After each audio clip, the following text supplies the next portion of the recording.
제가 오늘 여러분에게 드리는 말씀의 제목은 소중한 나의 보물을 어디에다 쌓아둘 것인가, 이런 제목이 되겠습니다. 요즘 많은 사람들이 주식이나 코인에 투자를 하고 있습니다. 특히 현찰이 많은 사람들은 부동산에다가 재테크를 합니다. 그러다 보니 돈을 번 사람도 있지만 돈을 날려먹은 사람도 있습니다. 그렇다면 우리는 어디에다 투자를 해야 안전할까요? 사람은 누구나 무언가를 쌓으며 살아가고 있습니다. 어떤 사람은 돈을 쌓기 위해 죽기 살기로 덤비는 사람이 있습니다. 또 어떤 사람은 명예나 지식을 쌓기 위해 비굴한 짓까지도 서슴지 않고 합니다. 그리고 아주 극히 드문 일이긴 하지만 공덕을 쌓기 위해 사는 사람도 종종 봅니다. 그런데 문제는 땅에 쌓아두는 것이 안전한지 아니면 하늘에 쌓아두는 것이 안전한지 잘 판단해서 쌓아야 한다는 것입니다. 왜냐하면 땅에 쌓는 사람과 하늘에 쌓는 사람, 이 두 사람의 운명이 하늘과 땅만큼이나 다르기 때문입니다. 예수님은 오늘 본문 말씀을 통해 우리들에게 어디에다 쌓아두는 것이 좋은지에 대해 결론을 내려주고 있습니다. 19절과 20절을 보십시오. 너희를 위하여 보물을 땅에 쌓아두지 말라. 어디다가 쌓아두지 말라고요? 땅에 쌓아두지 마라, 너희의 보물을. 그러나 오직 하늘에 쌓아두라고 말씀해 주고 있습니다. 그런데 여기에서 중요한 것이 있습니다. 예수님께서 너희를 위하여 이렇게 말씀하고 있는 것을 봅니다. 누구를 위하여라고요? 하나님, 나를 위해서가 아니라 누구를 위하여 보물을 땅에 쌓지 말고 하늘에 쌓아두라고요? 바로 나를 위해, 하나님을 위해서가 아니라 바로 나 자신을 위해 하늘에 쌓아두라고 말씀하고 있습니다. 진심으로 우리를 생각해서 나를 위해 말씀해 주고 있다는 것을 알아야 합니다. 특히 보물을 쌓으라는 이 말은 헬라어로 데사우리 제테라고 하는 말인데, 쌓다, 저장하다, 보물을 삼다라는 뜻을 가지고 있습니다. 이 단어는 영어 트레저라고 하는 보물이라는 어원과 같이 쓰고 있습니다. 이 말은 단순히 쌓아두거나 저장해 두는 것을 의미하고 있는 것이 아닙니다. 소중하게 간직하기 위해 목적을 가지고 모으고 있다는 것입니다. 아마 여러분 보물을 하나 두 개 모으는 이유는 어떤 의미를 가지고 모으는 겁니다. 그렇잖아요? 그래서 소중하게 간직하기 위해서 모으고 있는 것입니다. 그래서 하늘에 쌓아두라고 하는 이 말은 단지 헌금이나 물건을 기부하라고 하는 말이 아닙니다. 이 단어가 가지고 있는 의미는 영원한 가치가 있는 곳에 투자하라는 얘기입니다. 땅에 투자하는 것이 아니라 하늘에 투자하는 것이 뭐가 있다는 얘기죠? 영원한 가치가 있다라는 얘기입니다. 그러나 반대로 땅에 쌓지 말라고 하는 이 말은 헬라어로 게라고 하는 단어입니다. 이 세상에 또는 한정된 시간이나 땅을 의미하고 있는 것입니다. 이 땅에서의 부와 이 세상에서의 영예와 성공은 시간과 함께 녹슬고 사라져버릴 운명을 가지고 있다는 거예요. 하늘은 영원하지만 땅은 어떻다고요? 사라질 수밖에 없다라는 이야기입니다. 그래서 너희의 보물을 땅에 쌓아두지 말고 어디다 쌓아두라고 얘기하는 거죠? 하늘에다가 쌓아두라는 얘기입니다. 은행도 안전한 은행에다가 입금시키려고 하지 않습니까? 제3금융권 이런 데다가 은행에 저축해 두는 것이 아니라 혹시 사고 날까봐, 문제가 일어날까봐 안전한 은행에다 입금을 시키는 것처럼 너희들도 안전한 하나님 나라에 너희의 보험을 쌓아두라고 말씀해주고 있는 것입니다. 결국에 가서는 이 땅에 쌓아둔 재산과 명예와 권력들은 다 삭고 녹슬어 부서지고 사라져버리고 말 것이라는 경고의 메시지입니다. 다시 말해 이 땅의 보물을 쌓아두는 행위는 한마디로 무엇을 쫓는 일이냐? 신기를 쫓는 어리석은 짓이고 자살행위라는 것입니다. 어떤 부자가 있었습니다. 그는 열심히 일해 돈을 벌 때마다 은행에 입금을 시켰습니다. 은행에다 저축하러 가는 것이 너무 행복하고 즐거웠습니다. 그리고 입금할 때마다 그는 버릇처럼 중얼거리며 말을 했습니다. 이 돈이 내 노후에는 천국이 되어 나를 행복하게 만들어 줄 거야 하고 기쁘게 흥얼거렸습니다. 하지만 70세에 큰 병을 얻어 병원에 누워있게 되었습니다. 그는 그 많은 돈을 단 한 푼도 쓸 수가 없게 되었어요. 병원 침대에 누워 그는 슬프게 중얼거렸습니다. 내가 힘들게 쌓은 내 재물들이 다 내 옆에 없구나 하며 눈물을 흘렸다는 이야기입니다. 이 이야기가 누구의 이야기일 것 같습니까? 바로 저와 여러분의 미래에 대한 이야기라고 생각을 합니다. 여러분들이 이 땅에 쌓아놓은 보물들도 마찬가지입니다. 여러분이 힘겹게 쌓아놓은 나의 소중한 보물들이 언젠가는 내 옆에서 모두 다 사라지게 될 것이라는 것입니다. 그렇지만 하늘에 쌓아놓는 보물들은 절대로 사라지지 않을 것입니다. 이 땅의 통장은 죽음 앞에서 무기력해지지만 하늘의 통장은 영원한 생명으로 보장해 주기 때문입니다.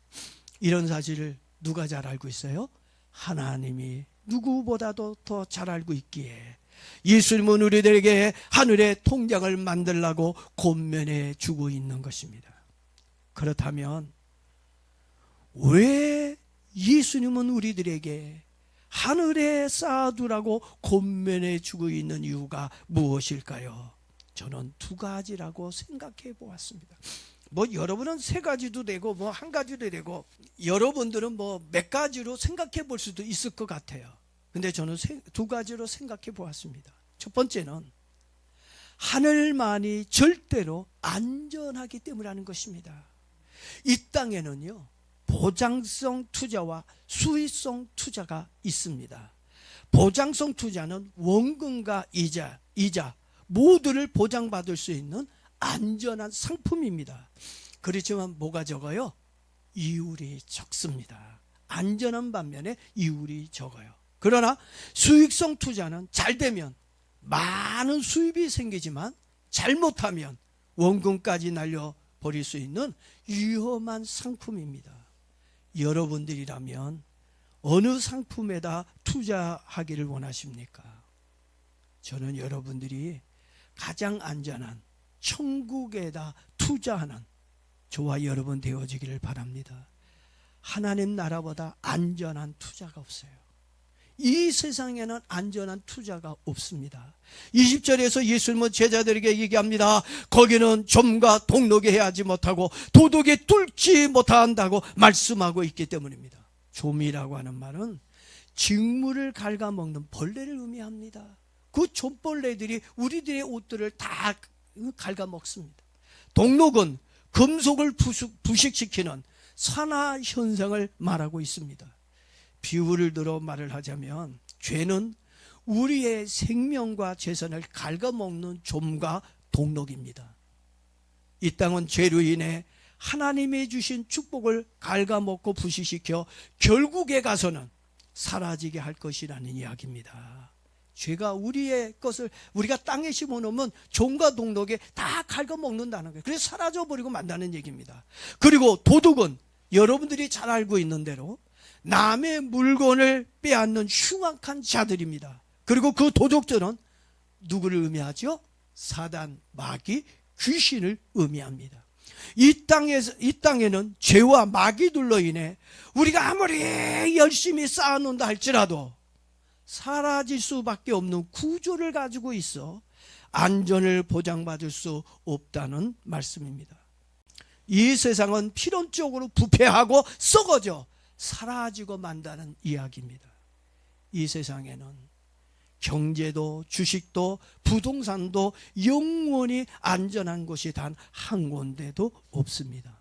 그래서 하나님은 우리들의 수고가 헛되지 않고 사라지지 않게 하기 위해 천국에서 영원히 빛나는 존재가 되라고 어디다 쌓으더라고요? 하늘에 쌓으라고 말씀해 주고 있는 것입니다. 두 번째 이유는 뭘까요? 두 번째 이유는 마지막에는 이 세상의 모든 것들은 다 사라지고 유일하게 하늘의 것만 남기 때문입니다. 이 땅에 쌓은 것은 다 내게 떠날 거예요. 여러분의 곁을 다 떠날 겁니다. 내가 떠나면 끝입니다. 그러나 하늘에 쌓은 것은 내가 떠나도 영원히 그대로 남아 있다는 겁니다. 그래서 사도 바울은 디모데전서 6장 17절 19절에서 이런 말씀을 하셨습니다.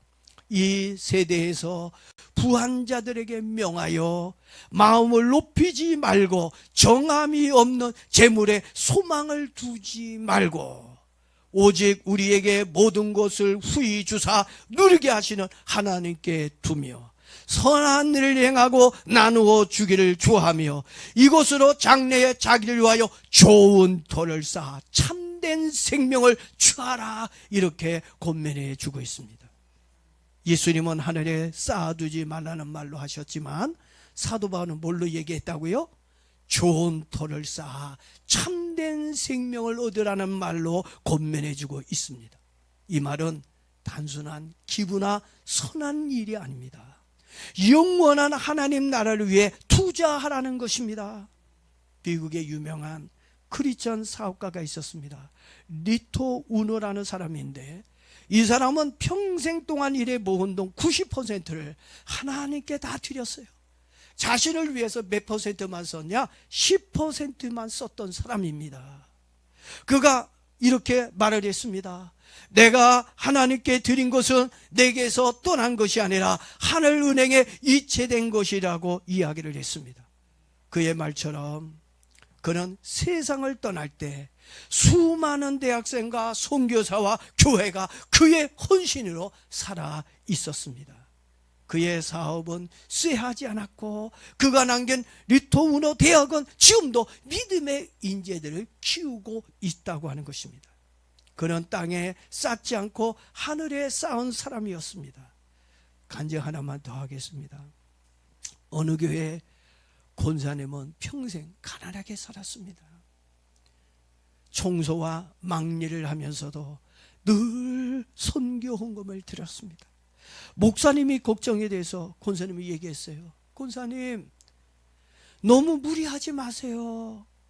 그렇게 얘기하면 권사님은 그럴 때마다 웃으면서 말을 했습니다. 목사님, 저는 은행에 돈이 없어요. 그러나 하늘나라에 가면은 돈이 많이 있을 겁니다. 그렇게 얘기를 했어요. 그 권사님은 세상을 떠날 때 아무런 재산도 남기지 않았지만 그의 장례식에는 선교사와 청년들과 목회자들이 눈물을 흘리며 모였습니다. 그 권사님의 인생은 가난했지만 은혜는 풍성했고 이 땅에서는 작게 가졌지만 하늘에서는 넉넉해 가졌습니다. 오늘 이 말씀을 들으면서도 많은 사람들은 이렇게 말을 할 거라고 생각합니다.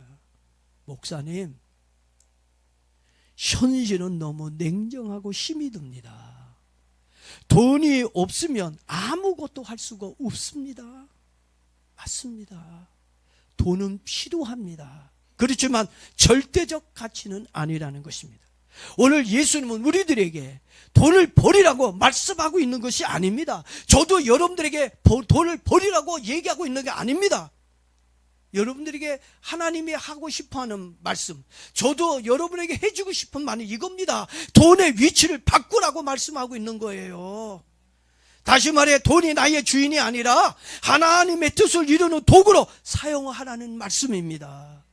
우리가 헌신을 하고 나누고 섬길 때 그것은 소멸되고 손해보는 것이 아니라 하늘로 이체가 된다는 것입니다.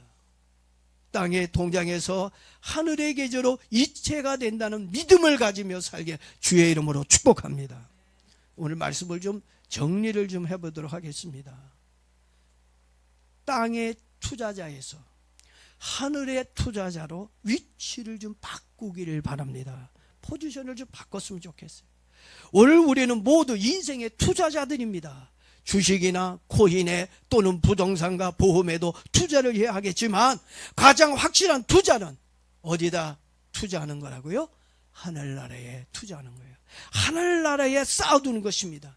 땅에 투자는 좀과 동력으로 또는 도둑으로 인해 언젠가는 없어지고 사라지게 될 것이라고 말씀을 드렸습니다. 그렇지만 하늘에 투자하면 영원하다고 말씀을 드렸습니다. 예수님은 말씀하셨습니다.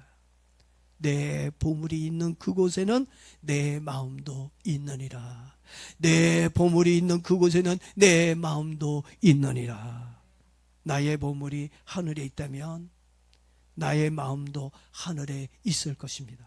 그렇지만 나의 보물이 이 땅에 있다면 나의 마음도 이 땅에 있을 것입니다. 오늘 우리가 드리고 있는 이 예배와 사랑과 섬김과 믿음은 결코 사라지지 않을 것입니다. 그것은 하나님 나라의 계좌에 영원히 보물로 남겨졌기 때문입니다. 이제 저와 여러분의 삶이 이렇게 고백되어지길 원합니다. 주님, 제가 가진 것은 제 것이 아닙니다. 오늘도 제 시간과 보물과 마음을 하늘에 쌓아두길 원합니다. 썩지 않을 하늘의 통장에 영원히 쌓여지게 해 주소서. 오늘도 이런 은혜가 여러분에게도 일어나기를 바랍니다.